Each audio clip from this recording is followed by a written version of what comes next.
En fait, les erreurs les plus fréquentes que j'ai remarquées au fil des années, de la part des vendeurs, lorsqu'on met une propriété sur le marché, souvent, c'est qu'on va demander trop cher au départ. Les gens vont se dire, on va tenter un prix X, puis on va voir comment ça va répondre. Ce n'est pas une bonne idée.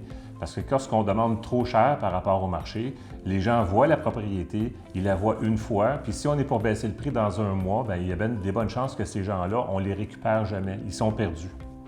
La deuxième erreur que je vois dans le même sens, c'est les vendeurs qui vont négliger de préparer leur propriété avant la mise en marché en se disant, bien, on va la mettre comme ça avant de se donner tout le mal de préparer la maison, de faire certaines rénovations ou du home staging. Et puis à ce moment-là, bien, ils la mettent sur le marché, ça ne fonctionne pas et puis ils vont faire des travaux plus tard. Le timing est passé, la fenêtre d'opportunité, on l'a perdue. Et la troisième erreur également que je vois souvent, c'est des vendeurs qui veulent absolument présenter leur maison eux-mêmes lors des visites.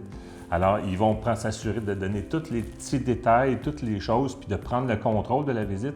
Alors, pour un acheteur potentiel qui visite avec un courtier, d'avoir un vendeur qui insiste pour présenter ces choses-là, ça les rend mal à l'aise, puis ça fait l'effet inverse. On perd des opportunités au lieu d'en gagner. La meilleure façon d'éviter des erreurs comme ça, c'est de commencer à travailler avec un courtier immobilier qui est compétent et professionnel. Ça va vous éviter les erreurs comme ça, qui sont des erreurs, je vous dirais, qu'on voit souvent. Ça va vous permettre de maximiser l'argent qui va rester dans vos poches lors de la vente de votre propriété.